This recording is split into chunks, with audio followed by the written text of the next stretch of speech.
One moment, existence ceased abruptly. Everything disintegrated. Structures turned to powder. Individuals started dying one after the other. A plague engulfed the planet. Initially, disbelief overtook all. The financial markets collapsed. Worldwide fear ignited rapidly. Reports circulated everywhere. This was humanity's demise.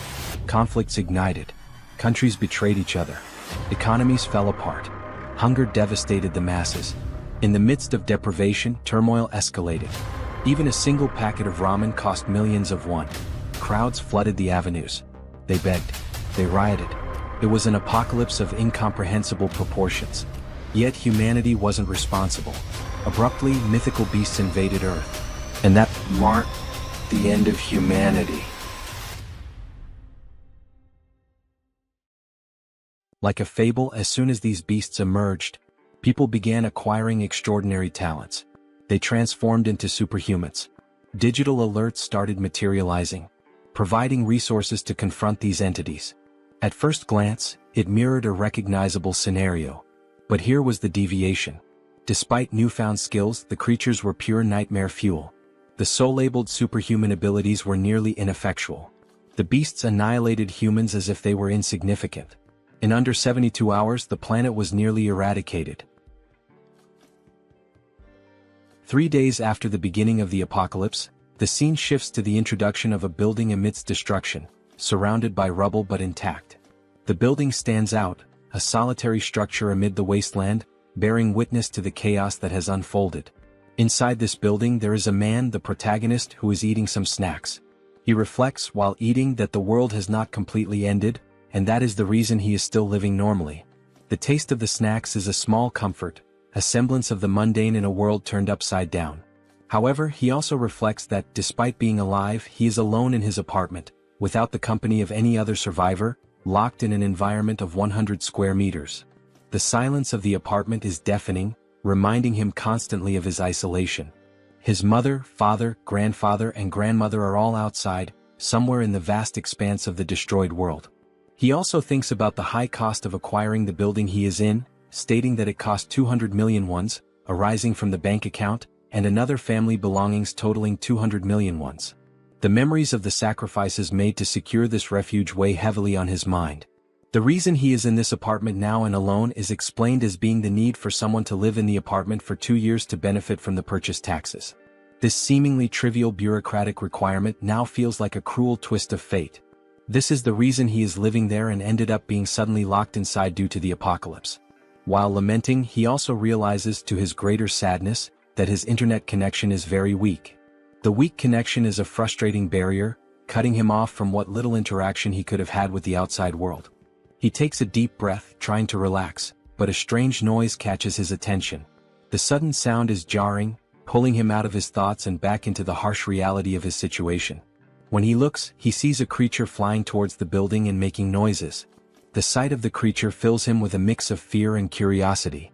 Then, as soon as it gets close to his apartment, the creature violently crashes into the window with enough force to knock down the protagonist even without hitting him.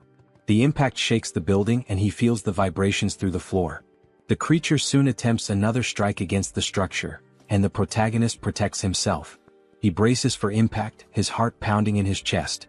While he tries to defend himself against a possible monster invasion, the system informs him that it has denied the entry of the creature trying to penetrate the demarcated area. The cold, mechanical sound of the system is a stark contrast to the chaos outside.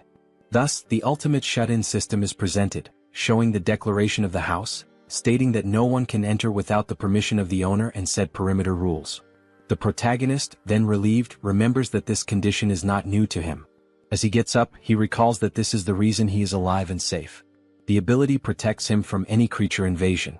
The sense of security, however, is fleeting. However, he also remembers, while trying to unlock the door, that not only is the entry blocked but also the exit of anyone within the perimeter of the apartment. The realization hits him like a ton of bricks. Enraged, he tries to open it with brute force, kicking the door. Each kick echoes in the empty apartment, a futile attempt to break free. On this third day, where the world succumbs to destruction, he is grateful for the ability protecting him but also laments being completely trapped inside the apartment. Some time later, sitting and watching the system window, he continues to reflect on this condition of being trapped. The cold glow of the screen is his only company. Irritated, he laments not having the power to do anything about it. The feeling of helplessness is overwhelming. As he looks to the side, he notices that all his supplies are running out and that his refrigerator has lost power since the previous day. The ticking clock of his survival is a constant reminder of his predicament. His only source of energy is some food cooked in pans, which will not last much longer. The realization sets in, deepening his sense of urgency. Suddenly, the system shows a new notification. The unexpected beep of the notification is a jarring interruption. He has hunted a Calican, level 23, and gained a significant amount of XP, and some new skills have been added. The notification is a glimmer of hope in the darkness. His attention is entirely focused on the system as he analyzes the reason for this unexpected notification. The details on the screen are a puzzle he needs to solve. Looking out the window, he sees the ground floor, where the bird that had hit his window is lying on the ground lifeless and being attacked by goblins. This makes him realize that the death, even not caused by the animal's impact on the window, made him gain experience after the monster's life ended. The macabre scene outside is a grim reminder of the new rules of this world. The system continues to notify him, saying that a new skill has been unlocked, and resources have been acquired from the surroundings, and these resources are being calculated. The protagonist also notices a change in the goblin's behavior and wonders why. The shifting dynamics of the creatures are yet another uncertainty to navigate. Now, in desperation, the goblins face the monster's death, while they desperately try to scavenge something else. The system completes the resource calculation and informs him that 2,203 wands have been deposited in his wallet. The number on the screen seems surreal. This generates confusion about how this should work. The new reality of his resources is a puzzle he needs to piece together. Suddenly, the apartment's power returns, to the protagonist's surprise. The sudden return of power is a shock, a small miracle in a world gone mad. Everything was now working normally, and the house declaration evolved to level 3. The sense of normalcy, however fleeting, is a balm to his frayed nerves. With the XP gain, the dignity preservation ability was also unlocked, and this is the reason why all the basic resources of the house have been restored. The acquired money is now in his wallet, and the protagonist reflects on the return of the house functions with joy. Running to the refrigerator, opening it with great happiness, and also going directly to the sink to check the water supply, finally going to the electric stove to test its functionality, the protagonist kneels and cries with much joy, saying that everything is normal, just as it was before the beginning of the end of the world. The sense of relief washes over him, a precious moment of victory in the midst of chaos. However, when he picks up his cell phone and tests his internet connection, he notices that the phone is not working. The broken connection is a bitter reminder of his isolation. In frustration, analyzing the place, he notices a flash drive lying on the floor. The small object is a spark of curiosity in his otherwise dreary existence. Quickly, he goes to the computer and analyzes its content. There were photos of his mother holding him as a baby, taking him to school, and also photos of the united family. The images are a bittersweet trip down memory lane. In parks, at birthdays, making him reflective and planting in his head the idea of having to bring his family back no matter the cost. The determination hardens in his heart. Determined, he gets up and goes to the window when he is surprised by another notification. The persistent system, always ready with another twist in his journey. The system informs him that he now has a warehouse, where he can buy items listed at original prices. Intrigued by this new development, he decides to investigate further.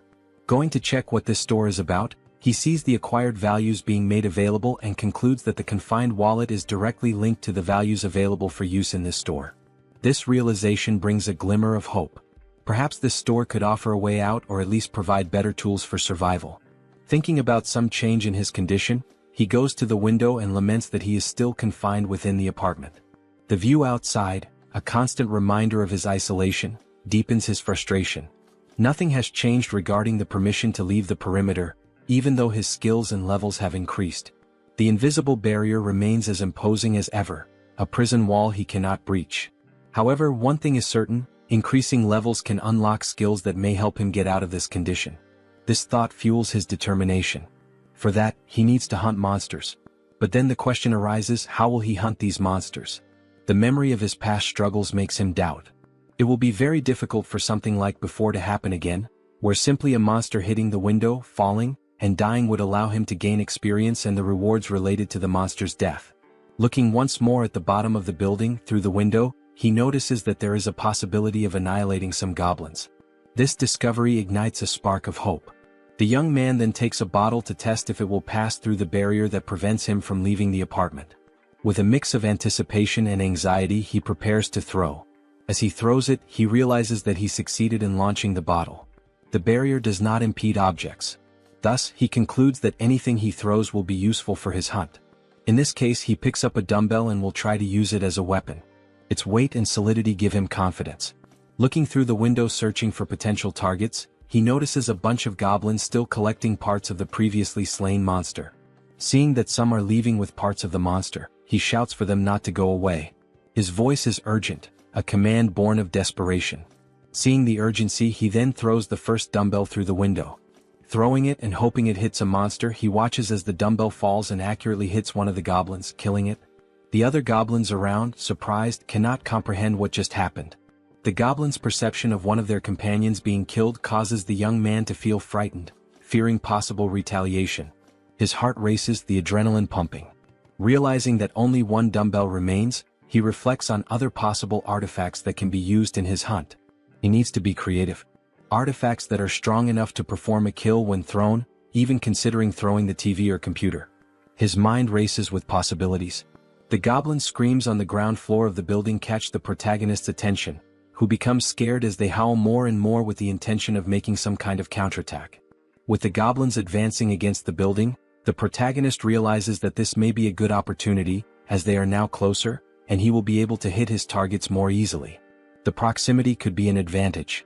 To solve the shortage of throwable artifacts, he goes back to the store and activates the function to list items, picking up his last dumbbell and registering it in the store to test the functionality. While scanning the dumbbell, he receives a notification of the artifact's characteristics and also the price registered in the store for the item acquisition. Surprised, he compares the listed price with the price he paid to buy this item online previously, concluding that the price of the items he registers will indeed be the same as normal stores from the period before the end of the world. This realization reassures him. With the item ready and scanned, the system suggests buying the item he just registered. Confirming the purchase, the dumbbell is projected and materialized in front of the young man. He now shouts with joy, considering that everything worked as expected. His plan is coming together. Now the second part, testing the purchased items by throwing them through the window to hit more targets. In the first throw, there is already success as the dumbbell hits a goblin. The thrill of the successful hit fills him with confidence. The system confirms the hit by showing the EXP obtained and the ones from the goblin's death. Meanwhile, the group of goblins watch the lifeless body. Not having much time to lament, they are surprised by more dumbbells falling from the sky, literally, a rain of dumbbells. Some, now smart, try to run to avoid being hit, causing the protagonist to become irritated with the situation and decide to take other strategies. He cannot afford to waste any more time. Buying now 3 dumbbells at once, he quickly uses them, generating more hits and gaining more XP and more one.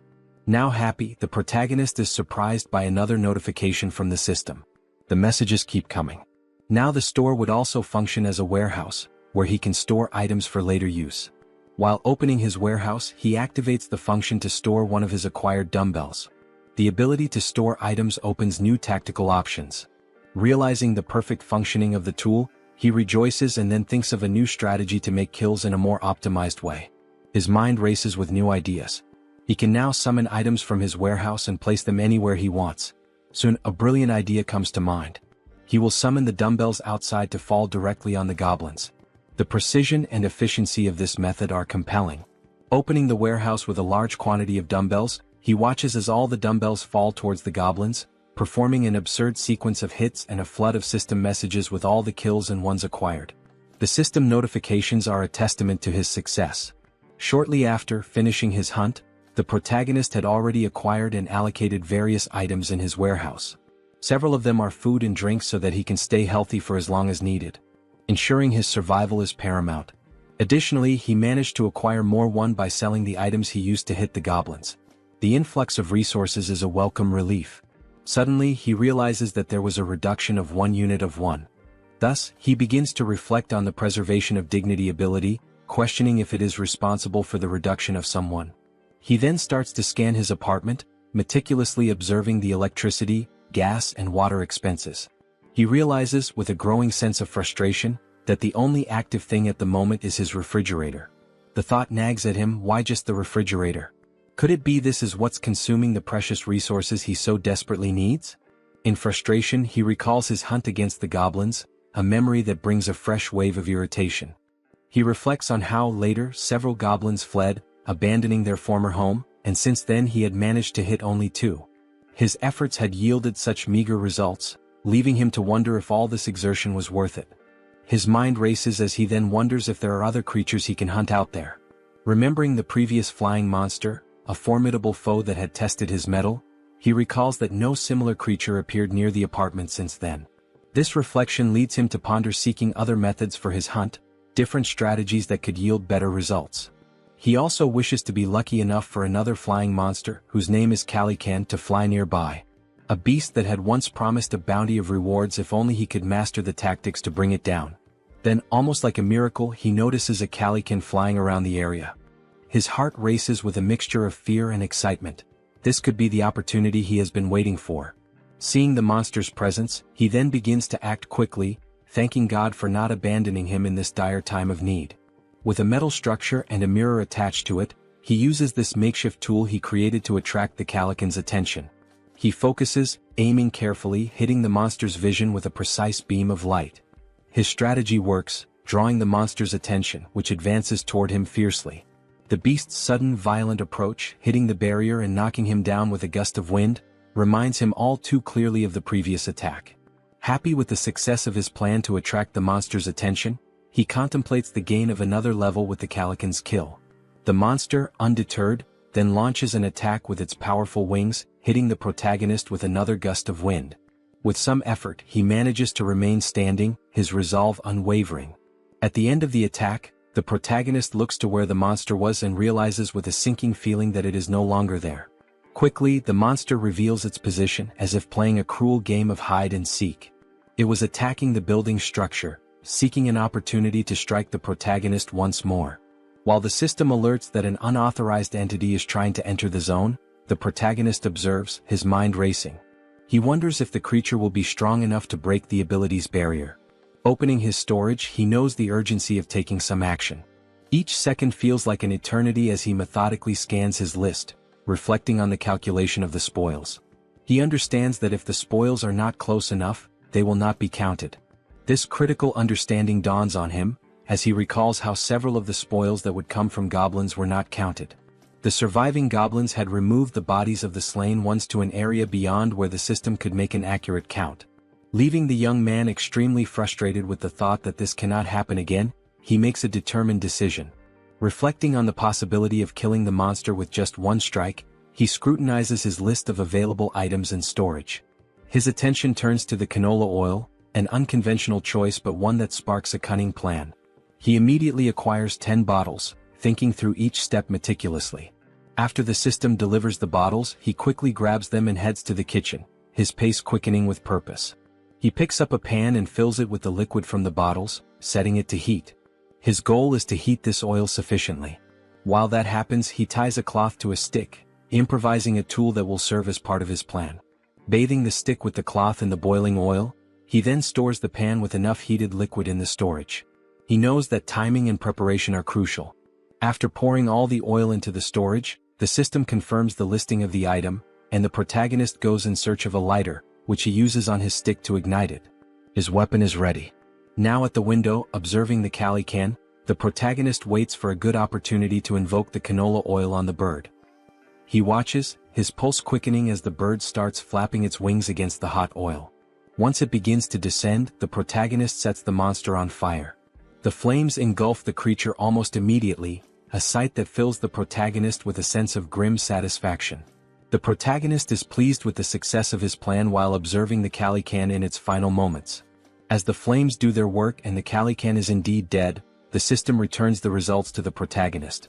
It indicates a level increase in abilities and also the unlocking of a new skill while calculating the spoils.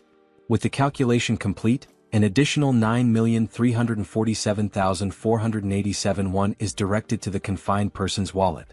He, surprised by the large amount of won, did not expect to receive 10 million in a single kill. This unexpected fortune catches him off guard.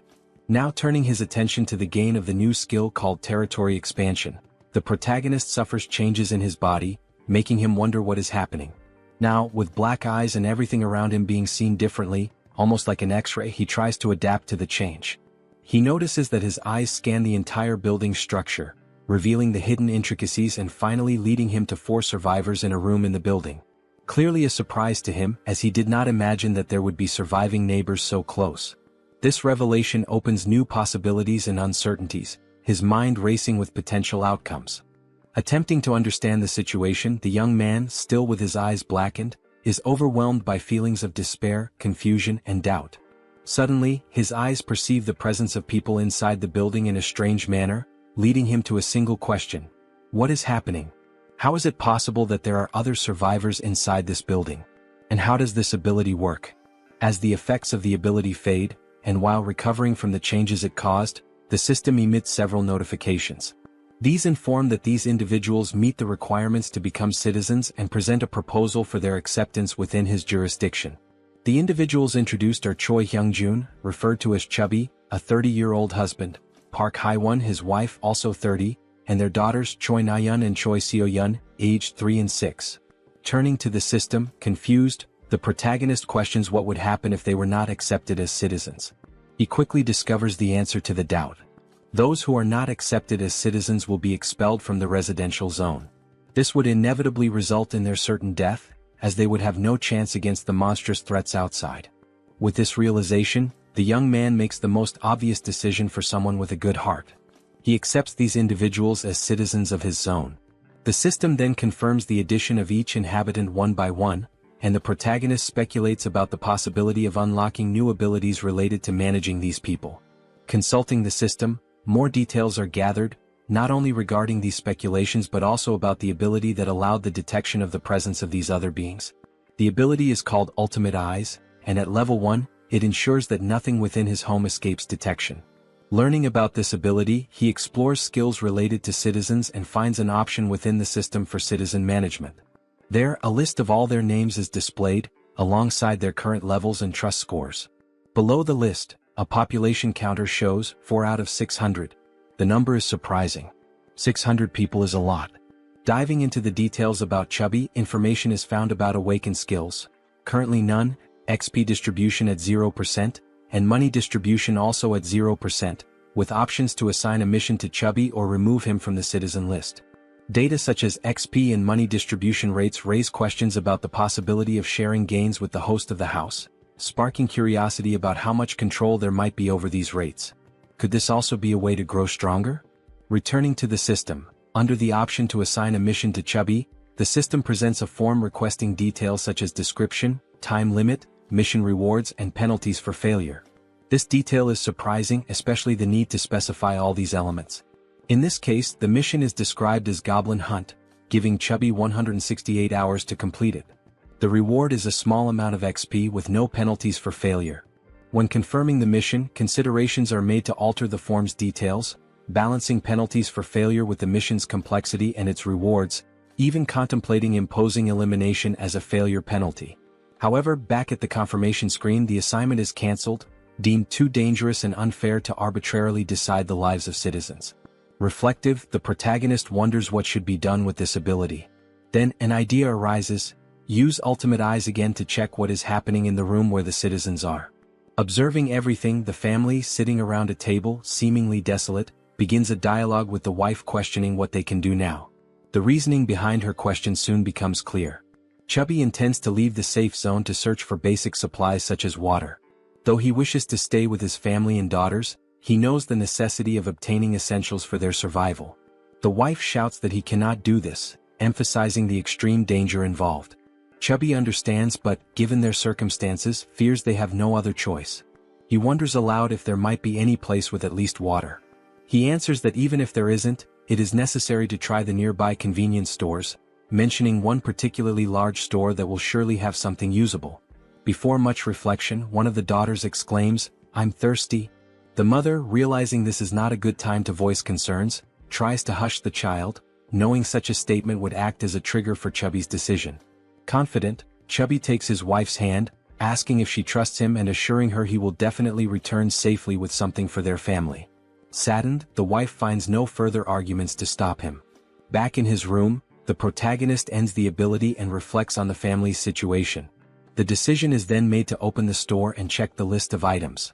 It appears that the maximum item storage capacity is limited, and it is wished that this could be expanded. While navigating the skill window, information is noticed showing storage at level 1, dignity preservation also at level 1, and the store at level 1 as well. Observing the levels of each item, there is a sense of relief.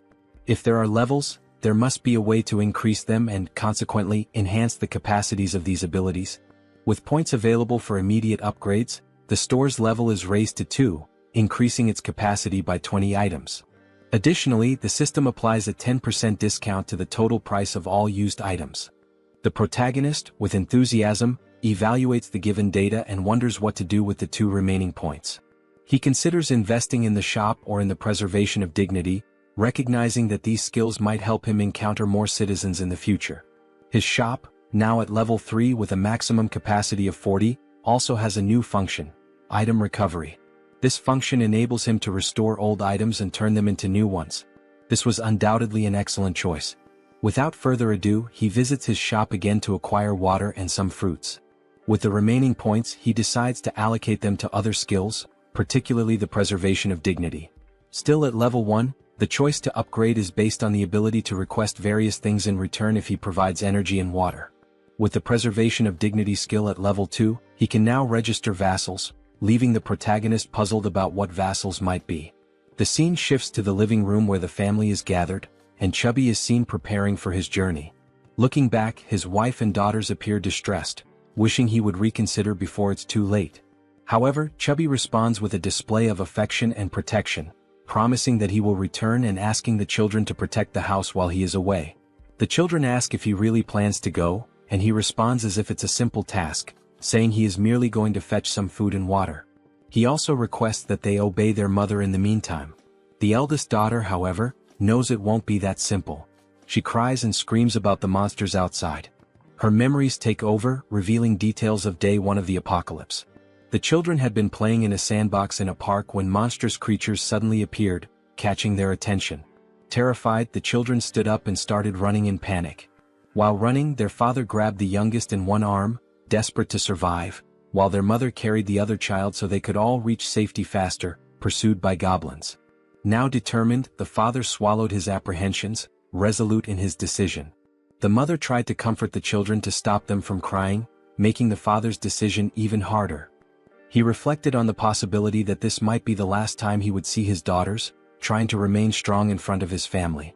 Suddenly, the doorbell rang, startling everyone and preparing them for a potential confrontation with monsters. Gathering his courage, the father cautiously checked the situation while hearing someone on the other side of the door asking to be let in. The voice from the other side caused surprise and doubt. Could it really be a person? Chubby wondered, but he didn't rule out the possibility of a cunning monster. As the voice continued from the other side, he prepared for a potential confrontation, noticing a sudden silence.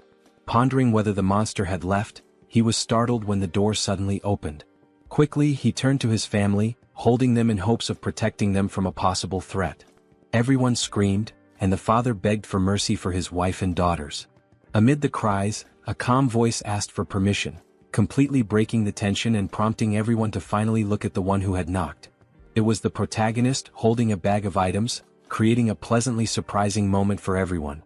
The question, "Who are you?" arose naturally. Then the protagonist's real name, Kim Jae-hyun, was revealed, although he would henceforth be known as June. After introducing himself, he explained that he lived nearby. Handing over the bag of items, he informed them it contained water and fruits, requesting a small conversation once everyone was settled. Both happy and apprehensive, the father looked at his family, seeing the worry in their eyes, and declared that there was no reason to refuse, given June's sincere demeanor. He then invited June into the house. Once everyone was seated, the children stared at the visitor with a mix of curiosity and suspicion. June wondered if the children were shocked by his arrival but quickly turned his attention to the dark curtains covering the windows. He considered this an intelligent choice, as it significantly reduced the risk of monster attacks. However, the darkness necessitated light. To address this, June activated his skill, restoring power to the room where they were conversing. While organizing items in his bag, the family, still in shock, was astonished by the return of power to their apartment. June then decided to interact with the family by offering water to everyone, starting with the children. Chubby expressed gratitude and distributed the water bottles to his daughters, who eagerly quenched their thirst. Shaun, the youngest, drank her bottle so quickly that she choked, briefly worrying her mother. June observed and promptly offered the little one a tangerine, which she accepted with slight hesitation. The mother stepped in, requesting that Shaun hand over the tangerine so she could peel it. Taking a piece of the fruit, the mother returned it to her daughter, who quickly devoured it, expressing immense joy as she savored it. The mother asked if it was good, and Shaun enthusiastically confirmed. The elder sister then asked the mother for a piece as well, which she also enjoyed, showing similar delight. For June, the system notified him that the citizens' trust levels had increased. It reported that Shaun's trust score had reached 50 points and her loyalty level had exceeded 30 points, meeting the requirements for her to become a vassal. Now at level 2, Shaun, with 57 trust points, no skills and no XP or money allocated, had new options available for missions to be assigned by June. He then reflects that this little girl has met the requirements. However, she is still too young to receive missions. Another thought that crosses June's mind is that the number of registrable vassals is highly limited compared to the number of citizens. Therefore, he needs to be very cautious in selecting vassals to avoid filling these slots carelessly. Looking at Chubby, whose trust level is at 31, June realizes that this score must be raised further. While contemplating, he is interrupted by Chubby, who asks if there is a way to repay June for his actions toward the family. June invites Chubby to talk in the hallway. Surprised, Chubby agrees and both move outside the room. Once outside, June asks Chubby if he received the invitation to become a citizen. Chubby checks his notification window and confirms that the entire family received this notification about 30 minutes ago. June then inquires if anything strange or unusual occurred during that time. Chubby confirms, explaining that they were immobilized for a short period. June understands the situation and assures Chubby that soon his life will return to normal. Shocked by this statement, Chubby questions whether such a thing is possible. June confidently replies that it is entirely possible, thanks to his ability. Chubby processes this information and then remarks that he knows such actions would never come without a cost. He asks what he should do. June explains the possibility that while on the mission given to him, Chubby might lose his life, and he asks if Chubby is truly willing to proceed with what is being asked. After a brief moment of reflection, Chubby firmly confirms his readiness to do whatever is necessary, stating that he had already been considering stepping out of his comfort zone to seek food and water before June's arrival. Chubby declares that he was already prepared to risk his life. Suddenly, June interrupts to ask about the golf club Chubby is carrying, curious about its cost. Confused, Chubby replies that the club cost around 400,000 to 500,000 won. Reflecting on this price, June considers it expensive and realizes the importance of saving money for future acquisitions. Chubby, still puzzled, questions the abrupt inquiry. June dismisses it as unimportant and shifts the conversation, asking if Chubby remembers the day the monsters first appeared. Chubby recalls the weekend when the monsters emerged, chasing them, and recounts the horror of that moment. June reflects that those who stayed inside their homes might have survived the attack. Considering that goblins are not very strong and their conditions are unfavorable compared to those of an adult man, June notes their primary advantage lies in their strategy of always attacking in groups. However, humans also have the strategic capacity to form armies, and an army is precisely what June intends to build from this point forward. Starting with Chubby, who will be the first member and will join June in finding other survivors. Sometime later, back in his apartment, June analyzes the system, which notifies him that his trust level with Chubby has risen further. Checking his list of citizens, the system displays Chubby's trust level at 40 points. Reflecting on having an entire family as citizens, June considers the possibility of his own family being added to this list as he continues to develop the system. Suddenly, a goblin screech catches June's attention. He gets up and goes to the window to investigate the commotion. Looking down, he is surprised to see other people fighting against a large number of goblins. Contemplating how he could assist and how challenging it would be, June formulates a plan while observing the goblins' assault on the group of humans. One individual, armed with a baseball, prepares a powerful throw at one of the attacking goblins. The ball strikes the goblin's face, knocking it out instantly. The attack's force sends the goblin flying, its skull bursting into a fountain of kaiju-like blood. The sheer power of the blow leaves June, watching from above, utterly astonished. Meanwhile, another member of the human group, a young woman, fires 2 arrows simultaneously from her bow, each striking the chest of a different goblin. Beside her, another man wields a baseball bat, targeting the goblin standing between the 2 struck by the young woman. The man leaps and smashes the goblin, reducing its body to a green pulp. The remaining goblins, fearing for their safety, decide to flee, realizing the group's overwhelming strength. The archer, still on alert after the battle, notices something strange moving and quickly aims her bow at the object. She soon realizes it is a food package, causing her confusion. June, shouting from the building's top floor, finally catches her attention. She looks up, noticing the man frantically gesturing and yelling to attract the group's notice. Suddenly, someone knocks on June's door. Looking through the peephole, he sees that it is Chubby carrying a box. June invites Chubby to enter the apartment with the box. Following June's instructions, Chubby approaches the entrance but discovers that the system's barrier prevents him from entering. The system makes it clear that Chubby is not qualified and therefore cannot access the apartment. Chubby questioned what it meant to be not qualified. June wondered if the system would prevent anyone from entering his apartment at that moment. He also speculated whether registering Chubby as a vassal might resolve the issue. However, he decided to postpone addressing the matter of entry and instead focused on receiving the box, which contained items that could be used as weapons. Upon receiving the box, June placed it on the floor, opened it and examined its contents. Inside there was a toolbox and several knives. June activated the system, accessed the store, and ordered 5 bottles of water and 5 packs of instant noodles. As the store projected June's order, Chubby watched in disbelief, amazed at how such a thing was even possible. Without dwelling too much on the situation, June packed all the requested items into the box and handed it back to Chubby, instructing him to take the box to the building's entrance on the 1st floor. Chubby accepted the box but questioned whether this task might be too dangerous. June replied that, based on his brief observations, the goblin's behavior became more active during daylight hours. He also thought to himself that the people fighting downstairs could be vital additions to his group of citizens. The food box would serve as the primary tool for earning their trust and loyalty. Speaking aloud to Chubby, June revealed that he had a plan and emphasized the importance of delivering the box to the 1st floor. Chubby questioned the simplicity of the plan, asking if it really was just about leaving the box on the 1st floor and returning. June confirmed that it was indeed that simple. Relieved, Chubby agreed to carry out the task, bidding June farewell as he left with the box. June thanked him as he departed. Opening the system's interface, June reflected on the need to reward Chubby's trust generously. The mission menu described the task: delivering the box containing water bottles and instant noodles to the 1st floor and returning within 24 hours. The mission offered a small amount of XP as a reward, with no penalties for failure. Chubby received the notification and realized he would gain experience upon completing the mission. He wondered aloud if this was somehow related to a leveling system like in a game. June confirmed this and revealed that Chubby's current level was 9. If Chubby leveled up, he would receive rewards. June assured Chubby that he was relying on him, and Chubby, understanding his task, promptly made his way toward the 1st floor. Armed with the box and a golf club for protection, he cautiously descended the stairs. Finally reaching the 1st floor, his mission was to place the box on the ground. However, before he could act, he noticed movement nearby. The sudden motion startled him. He suspected it was goblins and grew alarmed as darkness was beginning to set in. Panicked, he decided to flee. Yet, in his haste, he twisted his ankle and fell, causing the box of supplies to spill across the floor.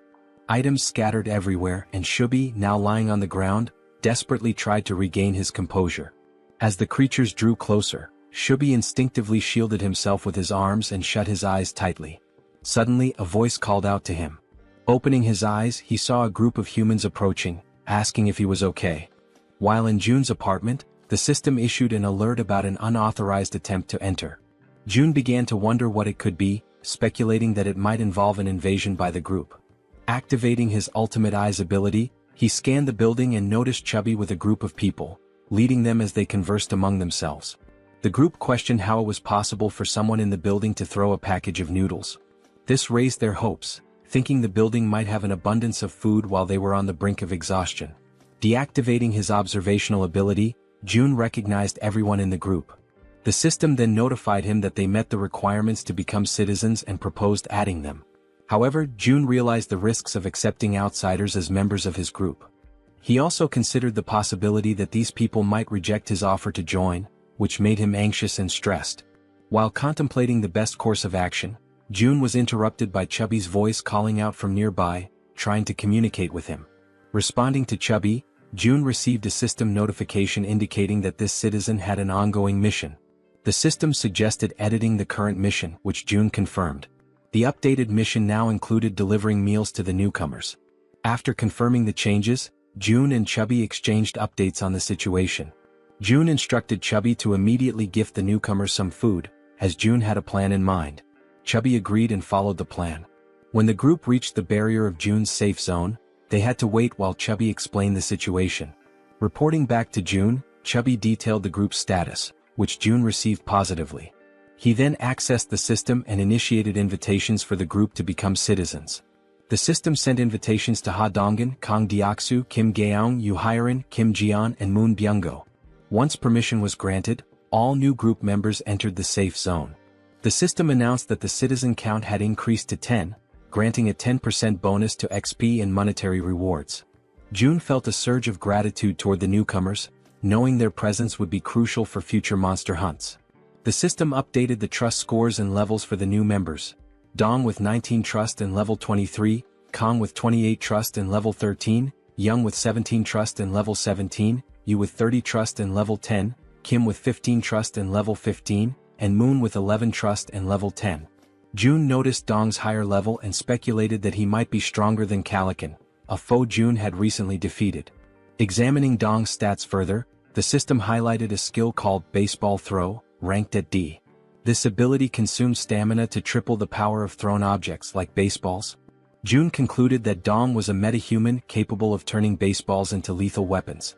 He recognized Dong's potential as an indispensable ally for monster hunting.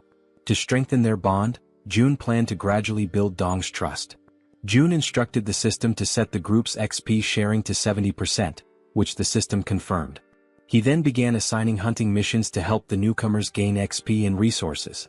June likened his strategy to an auto-hunting system in games. Beyond logistics, June acknowledged the importance of establishing personal relationships with the group. He believed a good rapport was essential to eventually locating and reuniting with his family. Unexpectedly, the system notified him that the trust scores of Dong, Young, and Yu had increased, leaving June surprised and curious about the cause. The scene shifted to Chubby's apartment, where he invited the group inside. The archer, Gaeong, expressed her gratitude. Chubby's wife, confused by the situation, questioned what was happening. Chubby reassured her to stay calm and promised to explain soon. He also requested that she prepare food for everyone. Initially startled, Chubby's wife pointed out that there was no food ready and that everything would need to be made from scratch. Chubby urged her to proceed, explaining it was part of June's plan. After some hesitation, she agreed and began cooking. Han, previously referred to as Dong, expressed his gratitude and shifted his focus to Chubby, asking about June. Chubby admitted he didn't know much about June, except that he was their neighbor. Surprised, Han listened as Chubby described June as someone mysterious yet immensely resourceful, providing them with everything they needed. Han concluded that June must be a metahuman, possessing the extraordinary ability to solve everyone's problems with essentials like food and water. Determined to make a good impression on June, Han believed that June's abilities were almost miraculous. Chubby informed the group that they could take a shower while waiting for the food. The female members were stunned by the idea of taking a shower amidst the chaos. Han observed that, given the building's functional resources, such luxuries were indeed possible. Chubby elaborated, mentioning the availability of hot showers, leaving the women speechless. Chubby added that there were 2 showers available for simultaneous use. Another group member, who bore a resemblance to Toji, jokingly suggested challenging June to a fight. Han immediately dismissed the idea, calling it absurd and emphasizing the importance of impressing June instead. The group agreed on the need to prioritize securing food, recognizing this as a rare opportunity that couldn't be wasted. They turned their attention to Moon, who appeared lost in thought. Han gently touched Moon's shoulder, snapping him back to reality. When Han apologized for potentially upsetting him, Moon reassured him that nothing was wrong. Han began expressing regret over a past decision, but Moon interrupted, affirming that every choice had been consensual and there was no need for remorse. The group collectively strategized about obtaining supplies for Moon's grandmother. However, Moon internally lamented that it might already be too late for her. As Han discussed their plan further, the sound of the door opening startled everyone. Han readied a baseball in his hand, prepared for confrontation, but quickly realized it was June. June's presence radiated warmth and reassurance, instilling hope in the group. They felt certain that June was the key to lifting them out of their despair. A few minutes went by and they sat in silence around the table. The atmosphere was tense until Haiwan, a fatty's wife, feeling the strain, finally spoke.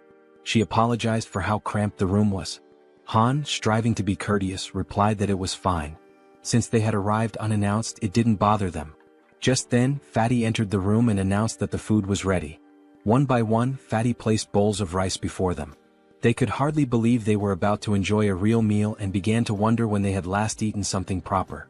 Haiwan, feeling slightly awkward, hesitated before admitting she wasn't sure if the food she had prepared would match their tastes. What seemed like a simple meal to Haiwan left the group's archer stunned with admiration. As she stared at the dishes laid out before her, she couldn't contain her amazement.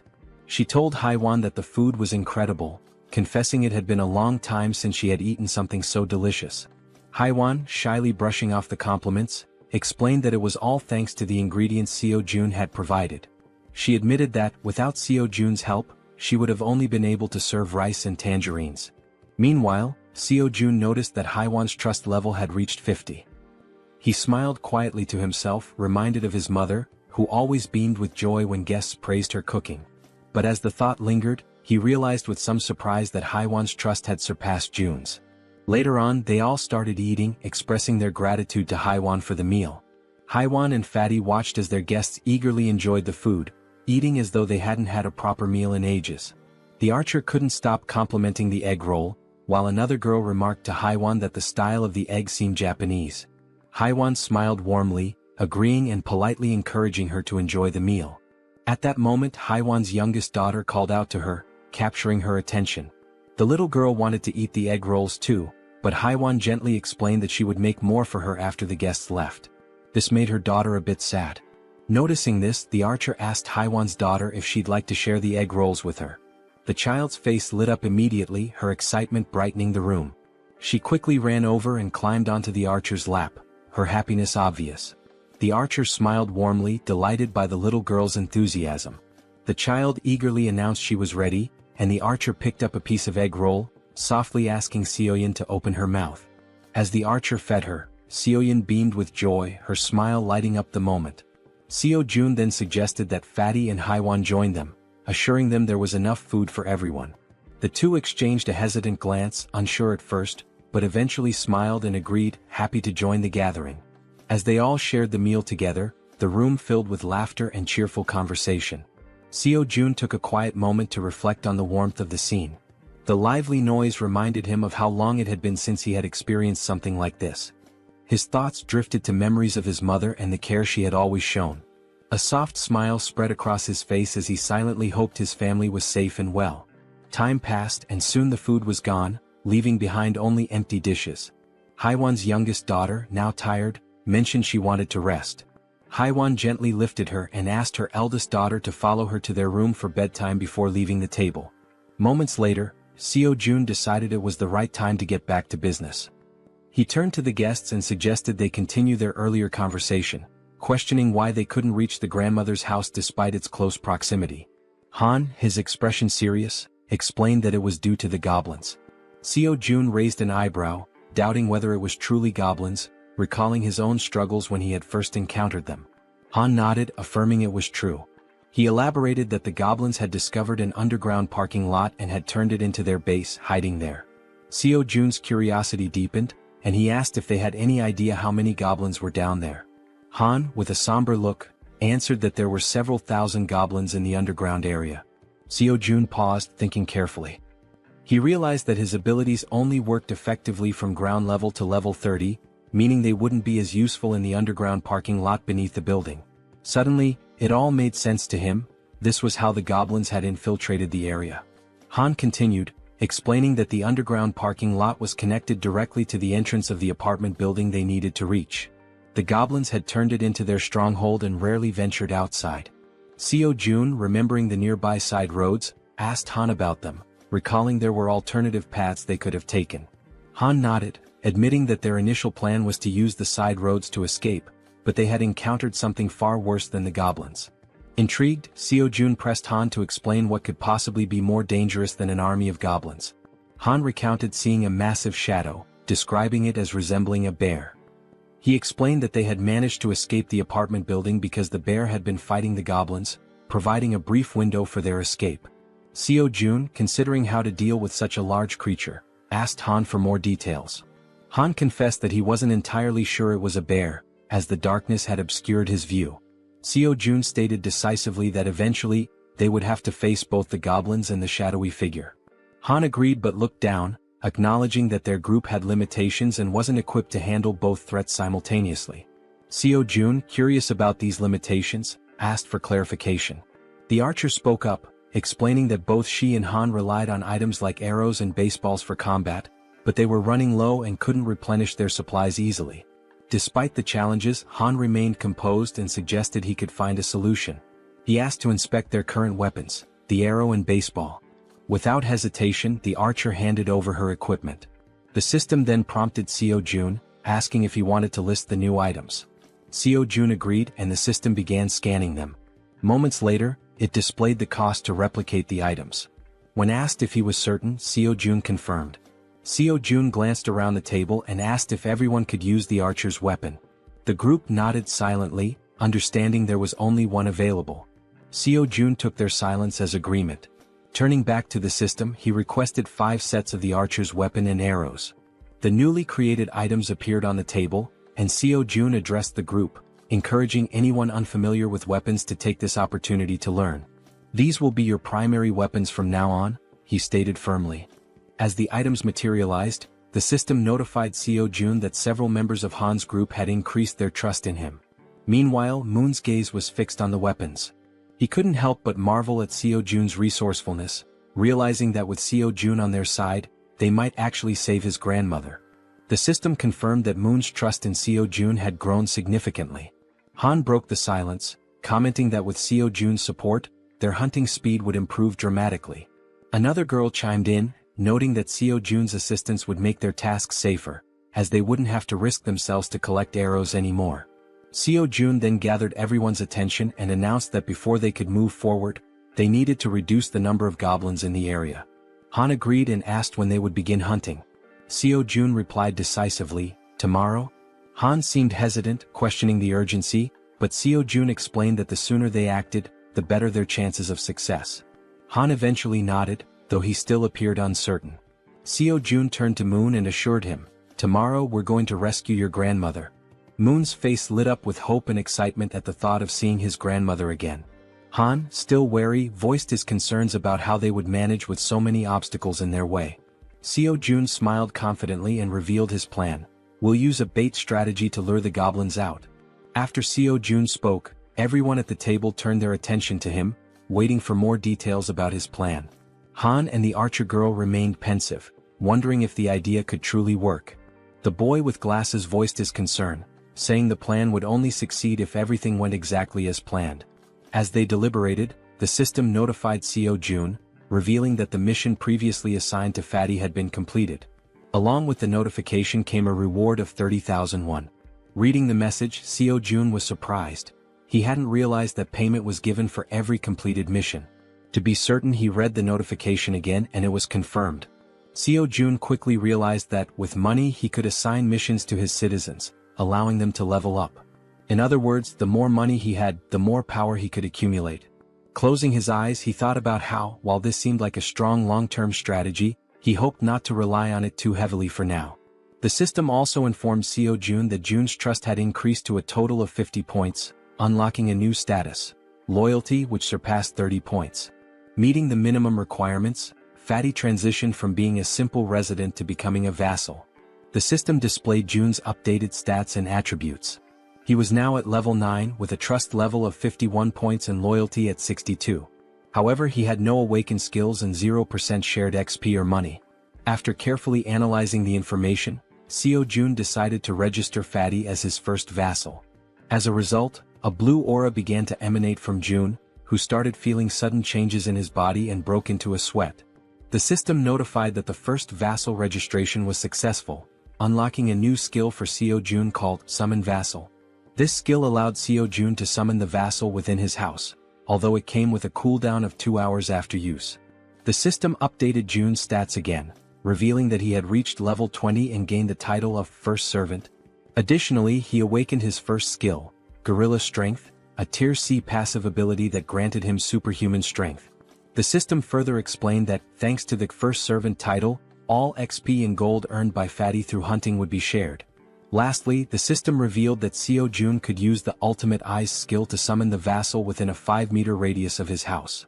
Seo Jun noticed a plus symbol beside Jun's level and wondered what it did. Upon pressing it, he discovered it was a feature to increase the vassal's level at the cost of 1 million won. Shocked by the exorbitant cost, Seo Jun exclaimed that it was far too expensive for a single vassal skill. Seeing his expression, the woman at the table asked what was wrong. Seo Jun brushed it off, saying it was nothing, and turned his attention back to Jun, asking how he was feeling. The focus shifted to Jun, who stated that his strength was overflowing, with his veins visibly pulsing. He asked if this transformation was Seo Jun's doing. Seo Jun confirmed with a nod. Jun, looking at his hands, remarked that it felt as though his body had become 10 years younger. Seo Jun smiled proudly and suggested that Fatty join the rescue mission team, handing him a bow. Fatty looked confused by the gesture. Seo Jun explained that the mission was assigned because vassals earned double the rewards of regular citizens. In a commanding tone, Seo Jun instructed Fatty to defeat as many monsters as possible. Fatty nodded in agreement, prompting Seo Jun to smile and express his trust in him. Outside the house, on the first floor, the rescue team began their search for survivors. The boy holding a baseball bat questioned whether it was necessary to search the first floor, but Han reminded him that it was Seo Jun's order. The rescue team embarked on their first mission, to locate all survivors in the building and lead them to the 30th floor. The crucial part of the mission was to draw out a large number of goblins for elimination while rescuing as many survivors as possible. The boy with the baseball bat acknowledged the plan, and the group pressed forward. Han, shouting to keep the team alert, emphasized that goblins could appear at any moment or from any direction. As they continued their search, they had yet to encounter any survivors or goblins. While guiding the team, Han noticed something unusual. Some members of the group couldn't believe their eyes. Several lifeless bodies were sprawled across the floor, victims of the goblins. The sight filled the team with sorrow and rage, intensifying their hatred for the goblins. But they couldn't afford to stop. Determined, they pushed on to the second floor. On the second floor, the situation was catastrophic. Lifeless bodies lay scattered across the ground, leaving the team horrified as they continued to the third floor. Upon reaching the third floor, everything appeared to be calm. The team leader knocked on the doors, calling out to see if anyone was inside. The rest of the team followed suit, hoping to find survivors. After several unsuccessful attempts, the team lowered their heads, burdened by a sense of sadness.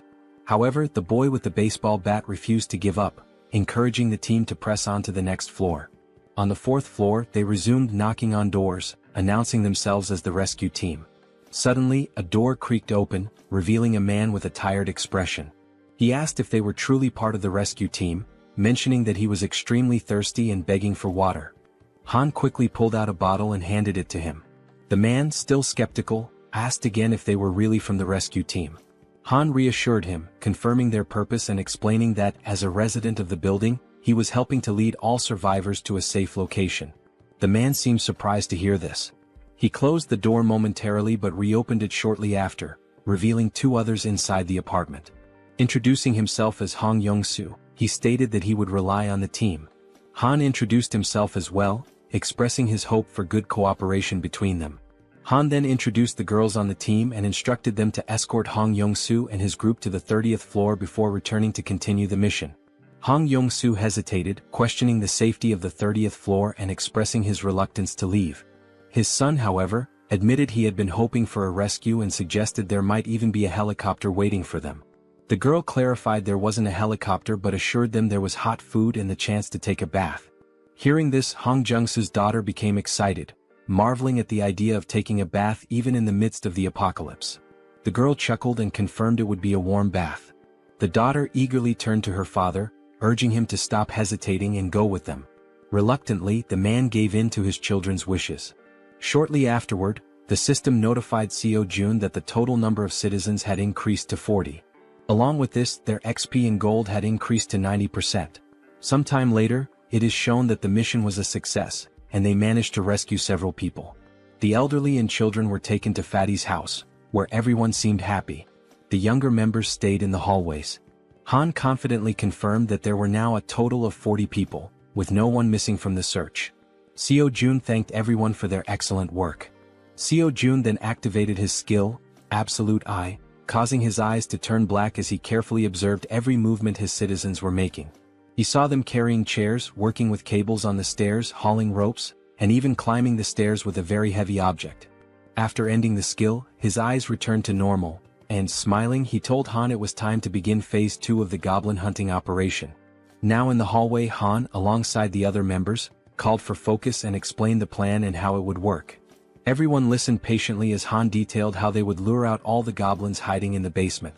Initially, they would start on the first underground floor, B1. The group would divide into 2 teams with the goal of attracting and clearing out the goblins on B1. Afterward, they would proceed to B2 to eliminate all the goblins there as well. A boy with glasses raised his hand and voiced a question. He asked what they would do if more goblins appeared than anticipated. He also mentioned that if the goblins counterattacked, the bodies on the floor might obstruct their escape. The archer and Han, confident, assured him they could handle all the goblins on their own since they now had plenty of arrows, unlike before. The boy with glasses nodded in agreement and said he trusted them. Suddenly they heard a strange noise. Turning toward the source of the sound, they noticed a small group of 3 goblins ready to attack. Without giving the goblins a chance to make the first move, the archer drew her bow and with 2 quick shots hit the heads of 2 goblins, leaving only one alive.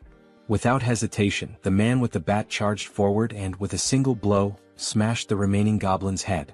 The 3 goblins now lay lifeless on the ground. The boy with glasses questioned the man with the bat, asking why he was using the bat when he had previously said he would need a bow to defeat goblins. The senior admitted they were right. Meanwhile, the archer pointed to the goblin bodies, noting that they were disappearing shortly after being defeated. The newcomer wondered if this phenomenon was also a skill of Seo Jun. Han declared the mission on that floor complete and announced they would now proceed to B1. The newcomer, still lost in thought, remarked that he had expected Seo Jun to have a solution for dealing with the goblin bodies. The system then alerted the group that the citizens' trust was increasing.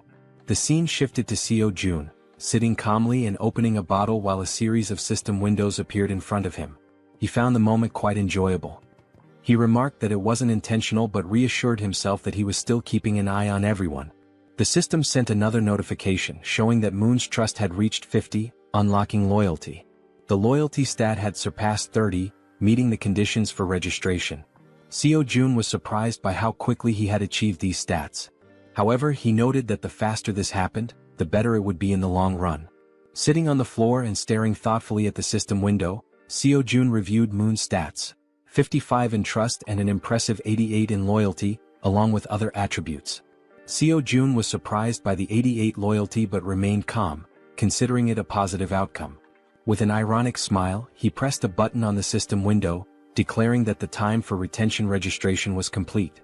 Back in the basement on B1, the entire group was fighting fiercely against the goblins. Suddenly, the newcomer began to emit a blue light, similar to what Fatty had done before. Holding his bow Moon, the newcomer, was stunned as lightning surrounded him. The other group members were equally shocked, questioning what was happening.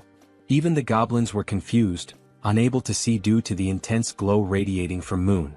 After revealing his red eyes in the darkness, it was also shown that the goblins couldn't withstand the brightness emitted by the newcomer, leaving them momentarily blinded. Han shouted that he didn't know what was happening, but it was an opportunity they couldn't afford to miss. Part of the group quickly ran to create distance, while others stayed behind to eliminate the goblins using their bows from a long distance. Both archers had deadly accuracy, aiming only for the goblins' heads. The archer, visibly furious, performed a swift maneuver that took down several more goblins. Seeing what had just unfolded before them, the goblins became enraged and charged forward to attack. Despite the number of goblins they had already killed, their numbers only seemed to increase. While running, the group realized the sheer aggressiveness of their opponents and remarked how they hadn't expected them to be so relentless. The archer shouted, ordering everyone to retreat to the emergency stairwell, while the man with the baseball bat speculated that all the goblins from the B2 floor had likely converged on their current location. Reaching the emergency stairs, the group ascended frantically without daring to look back.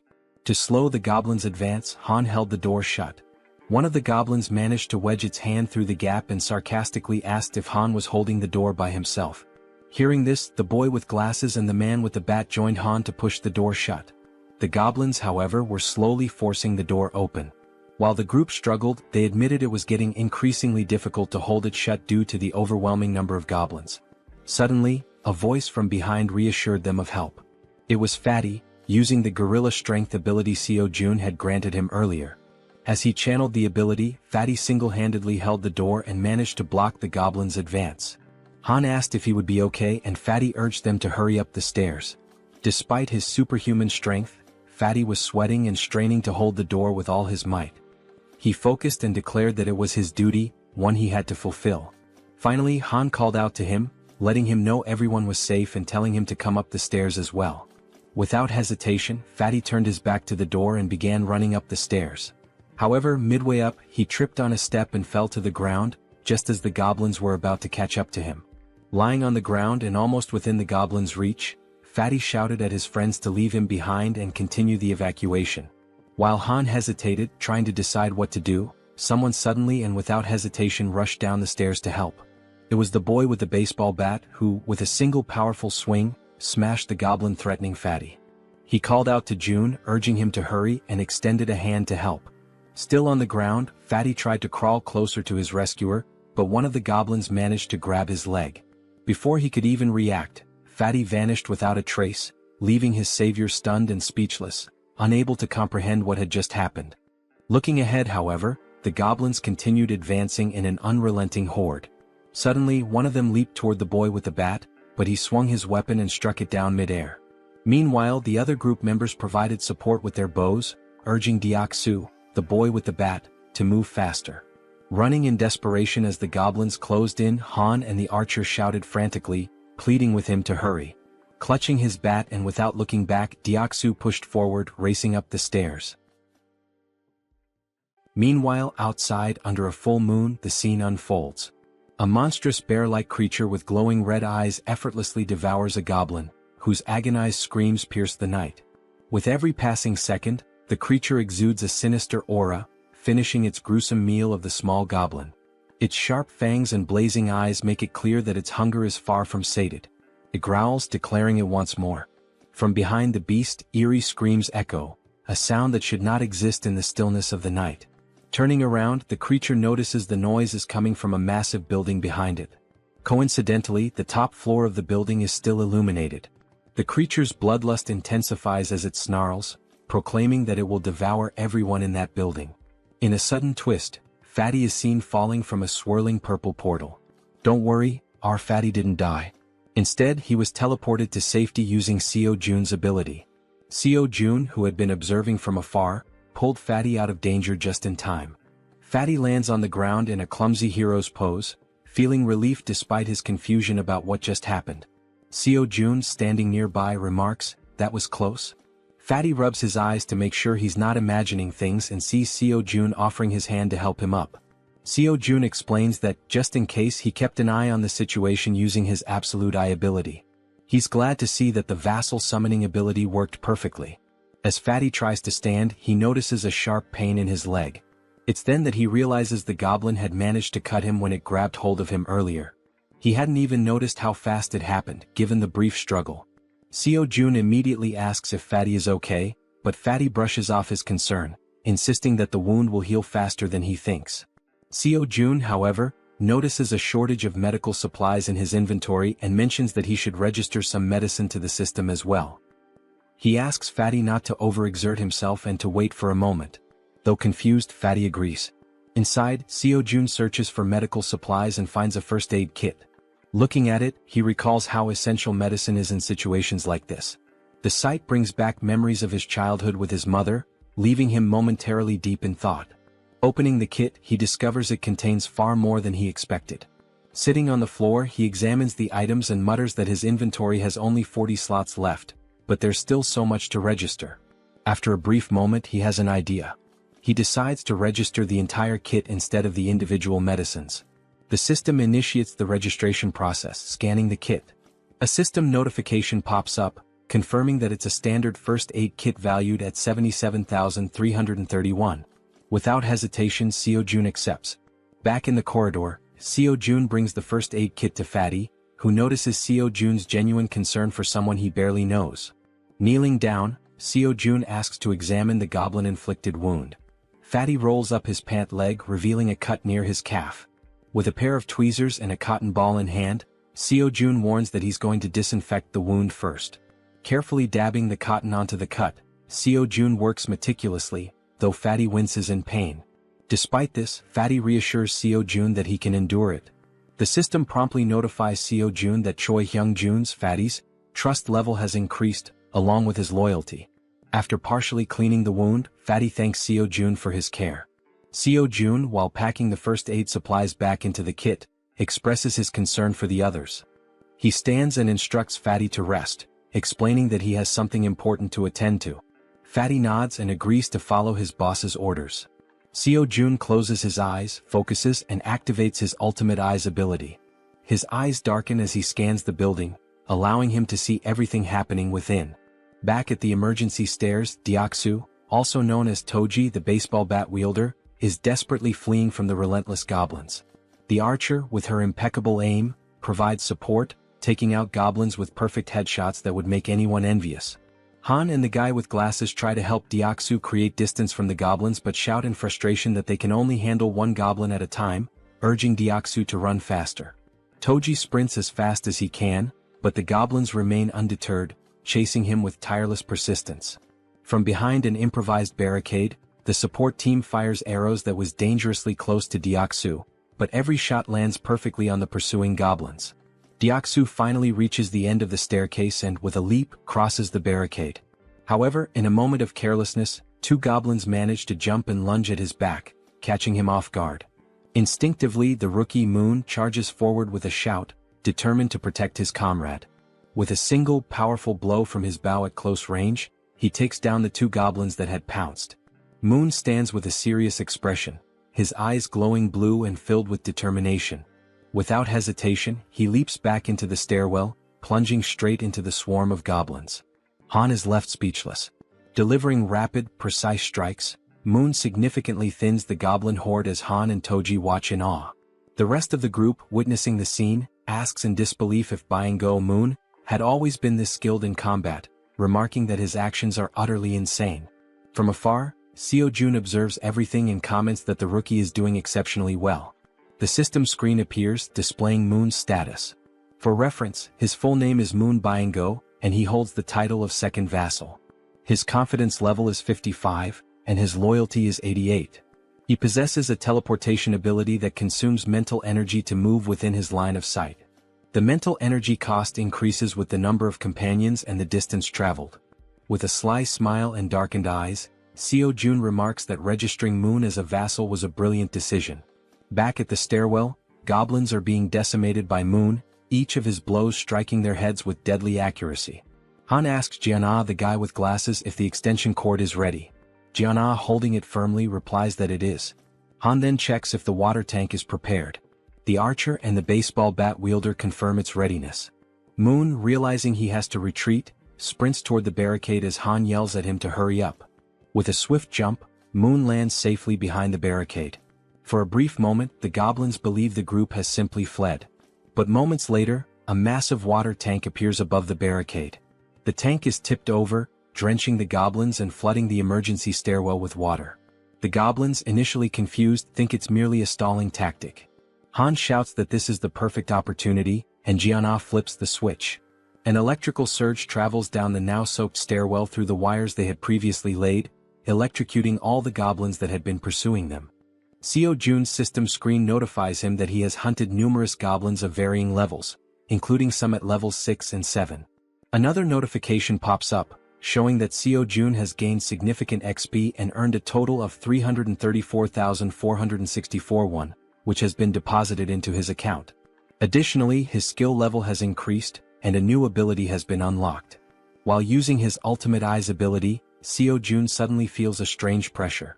A sharp pain begins to spread through his body, causing him to writhe in agony. Upon closer inspection, a purple wave expands outward from him, covering an increasingly large area. The purple energy travels through the building, the stairwell, the parking lot, and even the goblins chasing his friends. The purple wave appears to function as a scanning mechanism because Seo Jun's ability screen indicates that hostile entities have been detected. After the scan, the system declares that the hostiles will be eliminated. As the energy wave dissipates, the goblins begin to deform, screaming in agony. In an instant, their bodies explode, vanishing in the blink of an eye. The system notifies Seo Jun once again, confirming that he has defeated numerous goblins, including several at levels 6 and 7.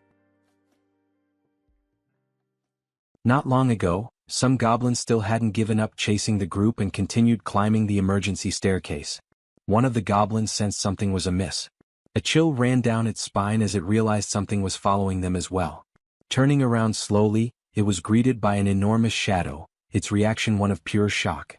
As it focused, it saw the silhouette of a massive bear approaching from behind. Before the goblin could even think, the bear, with sharp fangs and glowing red eyes, let out a deafening roar. In the blink of an eye, before the goblin could react, the bear attacked, biting near its neck. The goblin screamed in pain, drawing the attention of all the other goblins, who stopped and turned to see what was happening to their comrade.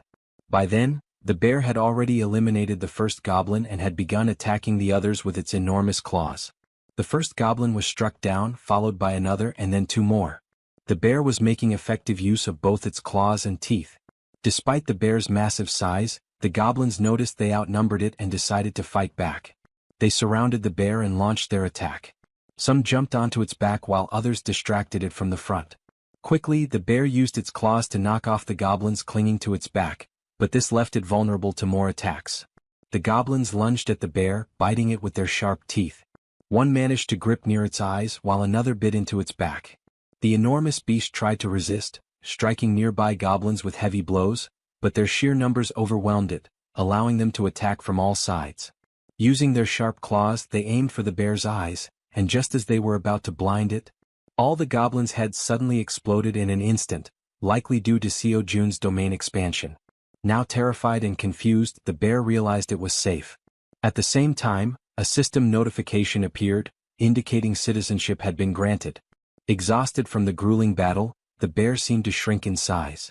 It began twisting its neck in an unnatural way, its body contorting strangely. Then it started to transform, revealing a human face emerging from its furry body. Finally, the bear's true form was revealed, a stunning woman with brown hair and eyes. Weakened from the intense fight, she collapsed in the parking lot, surrounded by the bodies of the goblins. Meanwhile, as Seo Jun writhed in pain while using his ultimate eyes ability, like a surveillance camera, he noticed the woman's unconscious body on the ground. He wondered who she was. A system notification identified her as Yanju, level 33, with 9 trust points and an awakened A-rank ability called Werbear. This ability allowed her to transform into a beast, enhancing all her physical capabilities and granting powerful regenerative properties. Seo Jun's eyes widened as he realized this woman possessed an A-rank ability. Additionally, the system revealed that both Dongan and Hyerin had reached 50 trust points, unlocking their loyalty. The notification also stated that Deoksu's loyalty had reached 30, meeting the requirement to be registered as a vassal. Seo Jun quickly decided to register Deoksu as a vassal. Deoksu, now at level 25 and holding the title of third vassal, had 52 trust points and 31 ability points. Upon awakening, he gained a B-tier ability called Iron Knight, which allowed him to summon full steel armor and a halberd. Seo Jun, deep in thought, deduced that a vassal's level is determined by the rank of their awakened ability. He recalled that Fatty had awakened the strength of the gorilla, a C-rank ability, and was at level 20. Deoksu's Iron Knight was a B-rank ability, placing him at level 25. Moon's A-rank teleportation ability had placed him at level 30. Seo Jun concluded that when a vassal is registered, their level corresponds to the rank of their awakened ability. Yet, one question lingered: is the ability selection random like a roll of the dice? He wonders if Moon received an A-rank ability due to his loyalty. If that's the case, then Fatty, who has higher loyalty, should have awakened a B-rank ability instead of a C-rank one. This thought becomes even more puzzling considering that Deoksu, the baseball bat wielder, has only 31 loyalty yet already possesses a B-tier ability. Still deep in thought, Seo-jun remarks that understanding the conditions for obtaining higher-ranked abilities is crucial. It's an important question to answer. Since the number of vassals is limited to just 10, it's advantageous to select individuals with the highest potential rankings. He then reflects on whether there are any differences in accepting someone who has already awakened as a vassal. The system displays that an awakened individual can move freely through staircases, hallways, and elevators. Seo-jun decides to take action and walks toward the elevator. As he approaches, he activates his ultimate eyes, his gaze darkening. Meanwhile, the woman remains unconscious on the parking lot floor, near the goblin's lifeless bodies. Seo-jun calls Fatty, who arrives quickly, and instructs him to head to the parking lot.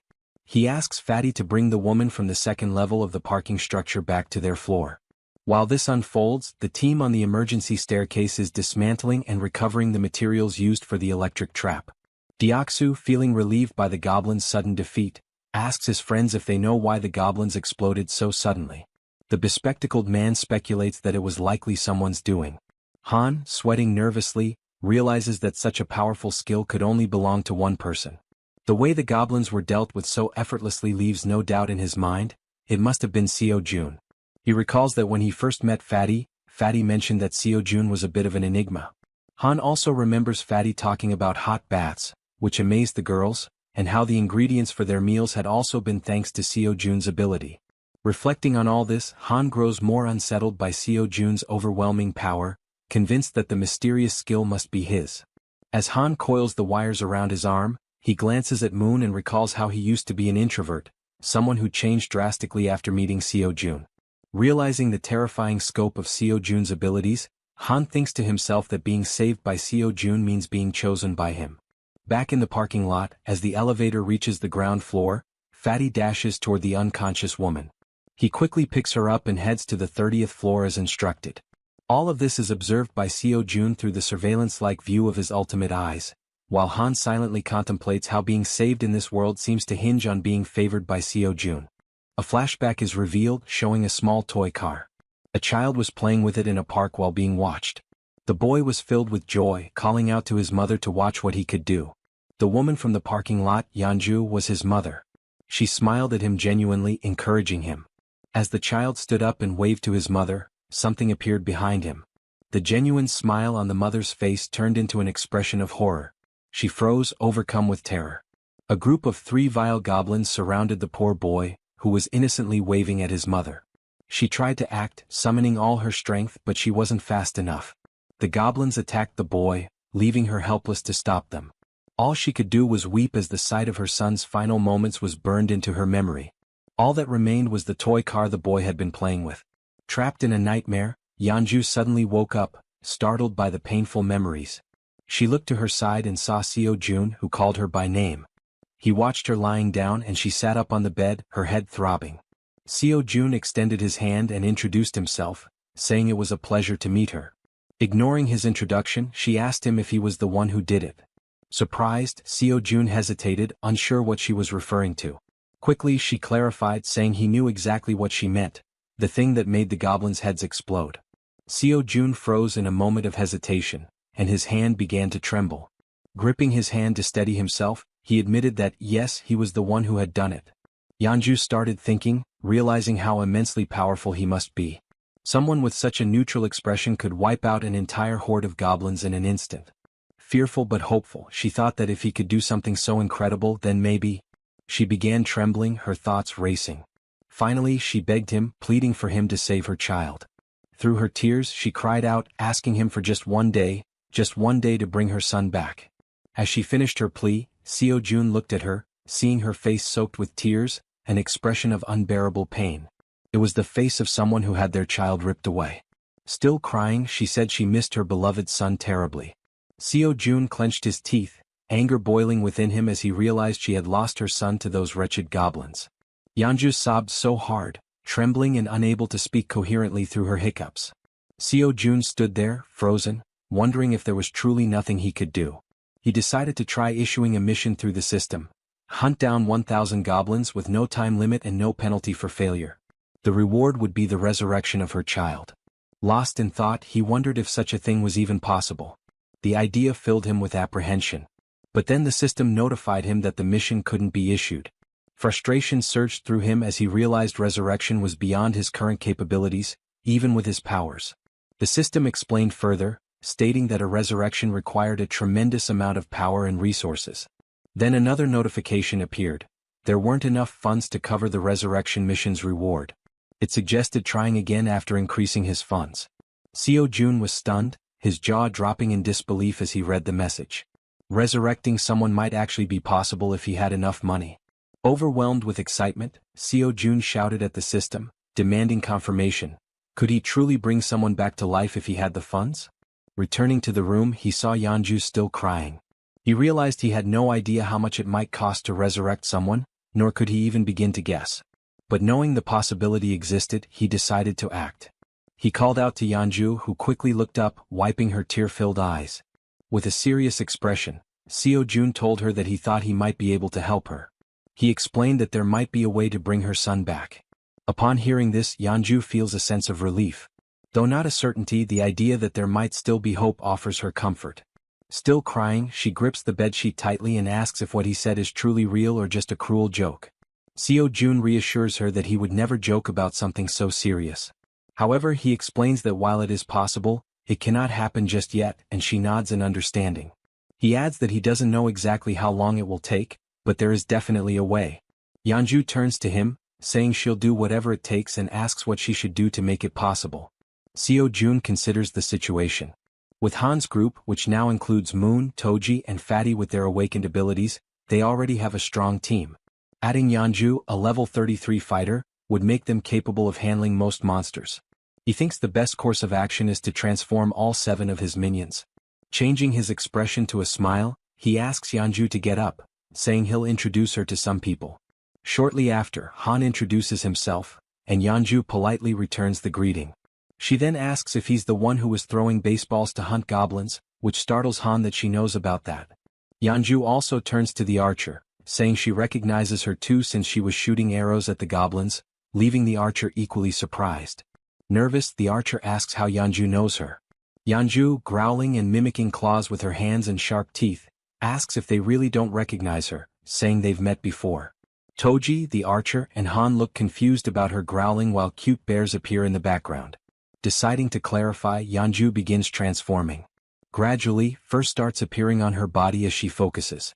Her bear form becomes evident, complete with a snout and brown fur. The archer, shocked, points at her and asks if this is actually happening. Now a massive bear stands in the room before the group. Still pointing, the archer exclaims that it's the beast they saw in the alley earlier. Yeonju, laughing awkwardly, corrects her, saying it's actually a bear, not a beast, leaving the archer dumbfounded. The bear woman explains that she had helped them deal with the goblins a few times before, though they hadn't realized it until now. Looking at the giant bear in front of him, Han remarks that their meeting wasn't a coincidence after all. The bear woman confirms this, saying that anyone who opposes the goblins is a friend of hers. At that moment, Seo Jun arrives and interrupts their conversation, stating that it's good they're already acquainted. With a serious expression, he says he has something important to announce. Seo Jun explains that after thinking it through, they'll execute the plan to rescue Moon's grandmother tomorrow. The group listens intently as he informs them that the number of goblins has drastically decreased, making this the perfect opportunity for the mission. He adds that Fatty will sit out this mission due to his injuries and mentions that he borrowed Fatty's room, as Fatty lost his bed to the bear woman. Seo Jun then announces that Yeonju, the bear woman, will join them on the mission. She nervously thanks him for the opportunity and says it's a pleasure to meet everyone. Concluding the meeting, Seo Jun tells them to prepare for tomorrow morning. The group, filled with determination, agrees to the mission without question. Afterward, Seo Jun calls Toji and Moon aside for a private conversation in the hallway, leaving them feeling uneasy. He reassures them not to worry, saying it'll only take a moment. Under the full moon in the hallway, Seo Jun asks if they know why he called them there. Both Toji and Moon look startled, unsure of what he's referring to, though deep down they might have an idea. The two were caught off guard by the sudden question and visibly startled. Toji hesitated and admitted he wasn't sure, while Moon spoke up, asking if it had something to do with the powers they had recently acquired. June smirked sarcastically and replied, "Yes, it's about your powers." He went on to explain that both of them had awakened abilities this time, leaving them shocked at how perceptive their leader was. Seo Jun explained further, revealing that Moon's newly obtained ability was teleportation. This excited Moon, who was eager to learn how to use it. As for Toji, his ability was named Knight of Steel, which left him curious about what it could do. Jun's expression shifted to one of seriousness as he considered the situation. He realized he needed to understand how both their abilities worked before they embarked on the mission the next day. Deep in thought, he opened the system screen to analyze their progress. He issued a mission to both of them: demonstrate their newly awakened abilities within 1 hour. The reward for success was increased strength, while the penalty for failure was having to sleep in the corridor. The system confirmed the mission parameters, and Jun found himself intrigued by these team-oriented challenges. As Jun mulled over the situation, Toji, unable to contain his enthusiasm, called out, asking if it was true that he had awakened a new ability. Jun confirmed with a nod. Toji's excitement was palpable. Snorting with exhilaration, he exclaimed how great it was, but then asked about the Knight of Steel ability, curious about its specific capabilities. Jun explained that it allowed Toji to summon a steel suit of armor and a halberd. Before Toji could ask further questions, since he was used to wielding a baseball bat, a blue light suddenly materialized beside him. The light was Moon's teleportation ability activating. In an instant, Moon vanished, leaving Toji stunned by how quickly he had picked up the skill. For a few seconds, Jun and Toji exchanged wide-eyed, speechless glances, both trying to process what had just happened. Moments later, Moon reappeared in the corridor, slightly wobbly as he landed. Looking down at his hands, Moon's face lit up with excitement as he marveled at the functionality of his power. Clenching his fist, he declared, "With this power, rescuing my grandmother will be a breeze." The system notified Seo Jun that Moon's confidence had increased, along with a rise in his loyalty. Overcome with gratitude, Moon bowed deeply to Jun, thanking him for everything he was doing. The gesture took Jun by surprise. After a moment, Jun urged Moon to pause and carefully assess the situation. "Even though you've managed to use your powers," Jun explained, "going to your grandmother's house right now is impossible." Moon, puzzled, asked why that was the case. Jun patiently elaborated that there was no guarantee he could fully control his ability, even though it had worked once. "It's possible you just got lucky," Jun said, causing Moon to lower his head in disappointment at the realization that rescuing his grandmother would have to wait. Jun reassured him, saying, "For now, we'll figure out the maximum range of your teleportation and determine if there's any penalty for using it multiple times." Moon nodded silently in agreement. As the conversation continued, they noticed something unusual happening down the corridor. Turning to investigate, they saw a knight clad in gleaming steel armor wielding an enormous halberd. Toji's eyes widened in amazement as he realized the sheer magnitude of his power. Ecstatic, he couldn't help but comment on how well the ability suited him. The system then notified Jun that Toji's confidence and loyalty had also increased. While Toji celebrated, swinging the halberd to test its weight, Jun called Moon over. Pointing toward a nearby building, Jun asked if Moon could test his teleportation by attempting to reach it.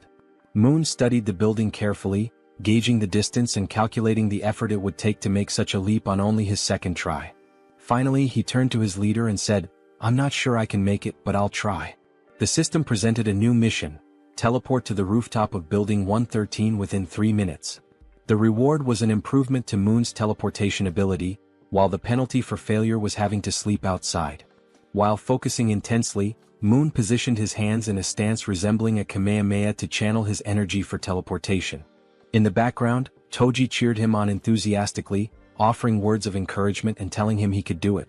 After aligning his thoughts and gathering his energy, Moon opened his eyes.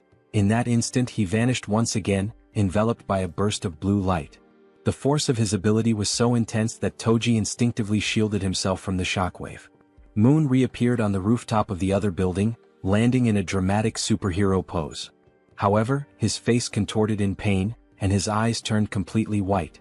From his new vantage point, Moon felt a wave of relief knowing the teleportation had worked. Looking across at his friends, he waved to ensure they saw him and shouted that everything went as planned. The system notified Jun, confirming that Moon had successfully completed the mission. Seo Jun let out a sigh of relief and smiled, praising Moon for his impressive and quick mastery of the ability. Moon, still waving happily, basked in the moment. But suddenly, without warning, Moon's strength gave out. His eyes rolled back and he collapsed unconscious on the rooftop, leaving him vulnerable. Both June and Toji froze in shock, their previous excitement quickly replaced by concern. Everything had been going so well, until it hadn't. Acting swiftly, June used his ability to summon a servant, bringing Moon's unconscious body back to their corridor. Moments later, they laid Moon down in one of the beds to let him recover. "Is he going to be okay?" Toji asked anxiously. June, studying the system's readout, reassured him, "Yes, he's just unconscious. The teleportation ability took a lot out of him." He explained that with enough rest, Moon would be fine. The system confirmed that Moon was healthy and in a deep sleep. June added, "This probably happened because he's not used to using the ability yet." Relieved, Toji sighed and said he was glad to hear it.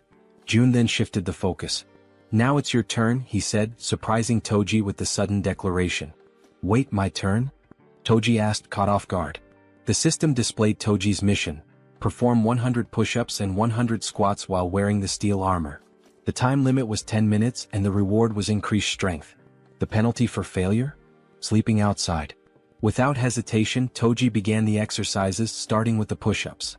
Clad in his heavy steel armor, every movement required an incredible amount of effort. Sweat poured down his face and dripped onto the floor as he pushed himself to the limit. Determined, he moved on to the squats, completing the second half of the mission with gritted teeth and unwavering resolve. When he finished, Toji stood tall, exhausted but triumphant, shouting, "Mission accomplished. I did it." The system confirmed his success, notifying June that Kang Deoksu, Toji, had completed the mission. Breathing heavily, Toji leaned against the wall to catch his breath while June observed him, impressed. With a body like his, so athletic and resilient, it's no wonder he has such endurance, June thought to himself. Suddenly, the system displayed a new message, something June had never seen before. "What's this?" June muttered, his eyes narrowing at the unexpected notification. As he studied the screen, Toji asked, "Is that really all for the mission?" June nodded, smiling warmly. "Yes, great job. You can go rest now."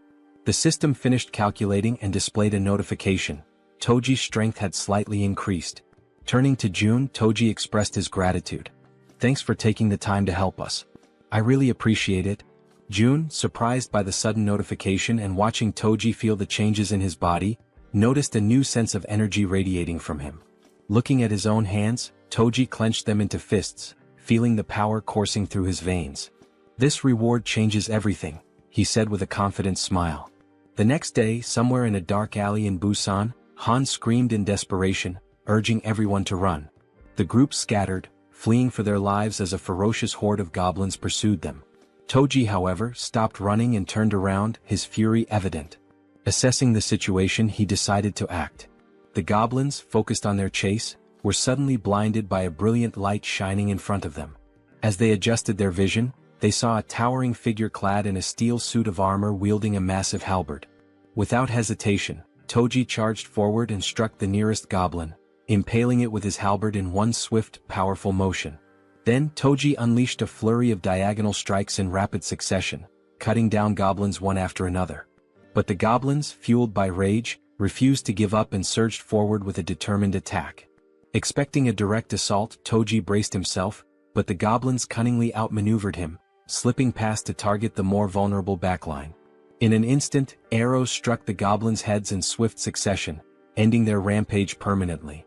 Toji turned to see what had happened and spotted Moon wielding a bow and arrow. "Don't worry," Moon called out confidently. "I'll handle any goblins that get past you. Focus on the ones ahead." Gripping his halberd tightly, Toji turned back to the remaining goblins. A smirk spread across his face as he responded, "Got it?" Seeing Toji's renewed focus, the goblins froze, hesitating in their attack. One by one they began to retreat, turning back to where they came from. Frustrated, Toji yelled at them to come back and face him. As the goblins retreated, terror gripped them when a massive shadow appeared before them. It was the bear girl, her glowing red eyes piercing through the chaos. This was her dramatic first appearance, emerging from an ambush prepared for the retreating goblins. The goblins had no choice but to surrender to their fate, collapsing in despair and lamenting their past misdeeds. The group showed no mercy. Moon's arrows flew with precision, Toji's halberd struck powerfully, and the bear girl slashed through the goblins with her razor-sharp claws. Together they defeated the goblins one by one. Seizing the opportunity, Han shouted to Moon, "Now's your chance. Go." Moon, understanding the urgency, broke into a sprint toward his grandmother's house. "Thank you, Han," he called back as he ran, grateful for the opening created by his comrades. Meanwhile, the system notified Seo Jun that the citizen Moon had completed his mission. A pop-up appeared, stating that it was now evaluating the missions Moon had completed. Back in the comfort of his room, Seo Jun sat with his ultimate eyes ability activated, observing the system screen while slurping on cup noodles. The system pinged again, declaring the evaluation complete and awarding him 132,966 won, which was deposited into his Shutin's wallet. Jun paused mid-bite, stunned by the reward. This time it was actual money. Returning to his meal, Jun reflected on the situation. When Toji completed his mission, the reward had been strength, suggesting that additional rewards were now randomized. It makes sense, Jun thought. The missions are getting harder, so the rewards should scale with the difficulty. The system chimed again, confirming that Moon had completed all the missions available to him for the day. It also announced it would begin evaluating the rewards for Moon's completed tasks. The assessment concluded instantly. Still savoring his noodles, Jun grinned and said, "All right, let's see what the reward is." The system congratulated him for hitting the jackpot. For those unfamiliar, it clarified that a jackpot is the maximum prize accumulated in games of chance like slot machines or lotteries. Reading this, Seo Jun froze, momentarily stunned. Paralyzed with anticipation, he stared at the screen, waiting to see what incredible reward the jackpot would bring. If you enjoyed this video, don't forget to give it a thumbs up, it really helps. And for more content like this, make sure to subscribe and hit the notification bell so you don't miss any updates. Let me know in the comments if you'd like to see another part. I'd love to hear your thoughts. See you next time. Bye-bye.